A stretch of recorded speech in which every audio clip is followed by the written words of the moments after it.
Hi, everyone. It's Candace Craw-Goldman from quantumhealers.com, back with another question of the week. This week's question comes from an email I got from a current QHHT practitioner who's asking some questions before signing up for the BQH course. Her question was, can you do BQH or quantum healing on children? So I'm going to answer that in three parts. The first part is kind of historical perspective and my perspective.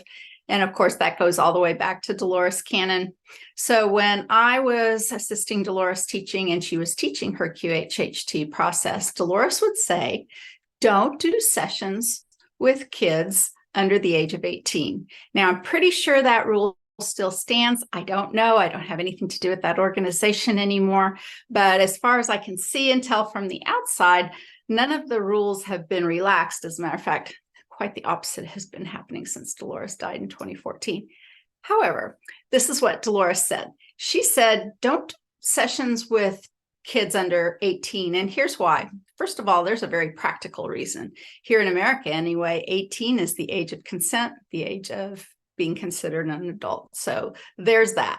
But in class, and this question would come up in every single one of her classes, Dolores would say, you know, it doesn't matter really. This was Dolores speaking, of course, how mature they are or what you think's going on. But what I really don't want to happen to a kid is having their playmates, their friends, their classmates make fun of them if they were to bring some of those stories back to school, etc. That was her main priority, her main concern, the thing that she talked about the most. So there is that. That being said, a lot of questions would come from, the audience or the group of students that time. And they would say, well, what if they're 16 and they're my kid and that kind of thing? And Dolores was always flexible with these answers. And she usually answered these questions in this way. Well, in that case, she would say, and she would be flexible. And I found her to be flexible on a lot of things, QHHT, just saying. Anyway, so now BQH. The same sort of rules apply with BQH, meaning you have to consider the situation. You have to consider the parents. You have to consider what the reason is for wanting to explore. Is it about trauma? Well, that's a little tricky. That's a little iffy. And I wouldn't step into, even now after doing this work for 15 years, I don't know that I would step into doing a session with a very young child or a young teenager. If it had to do with trauma, I would ask a lot of questions. What's my own experience? Well, the youngest child I ever did a BQH session on was actually in the early years of BQH back in 2017, where I did an online session with a 12-year-old girl who actually was living in London, I think, at the time. And why did I do this session? Well, here's one reason I did the session. She had a history of having an excellent QHHT session in person with another practitioner. Her mother was on board, her father was on board, and the reason for having this session was very high level, starseed kind of stuff, right? So there's that. And it was an excellent session. It was really, really brilliant. I enjoyed every minute of it. Okay, that being said, let's back up a bit. Again, if you're considering doing a quantum healing session of any kind with a child who's under 18, make sure both parents are on board with this.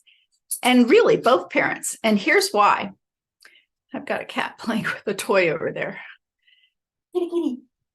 Not right now. Sorry. I'm just going to leave that in here because this is live, right? Anyway, make sure that both parents are on board with this, because there is many situations out there with parents who are split up or divorced where one is gung-ho about certain things and the other one isn't. And I would ask lots and lots of questions like that and maybe even get permission in writing. Also find out about, where that child is in terms of the world, countries. What are restrictions? Is the child under any kind of therapy for anything like that? What's going on in the world? I would ask a lot of those questions before ever even considering doing a hypnosis session or BQH or QHHT session with a child. Here's the number 3 thing that I wanted to tell you about today. My new method, Quantum Connect, is a wide-eyed, game or exercise playing exchange with a person that has absolutely nothing to do with hypnosis, that would be absolutely perfect for kids. And I bet even perfect for kids being accompanied by a parent. And there's some other ways I can think about doing this. If you're a parent with a very special child, you could take the Quantum Connect class and try some of these exercises, some of these games with your own child and see what comes of it. It's simply an imagination game. It's simply a pretend back and forth, wide-eyed, no hypnosis, nothing long, very quick process that might be beneficial for your child. And you know what? You might like it too. So that's it for today. The question of the week. Please send in your texts, your emails, your posts on social media. I'm happy to answer your questions.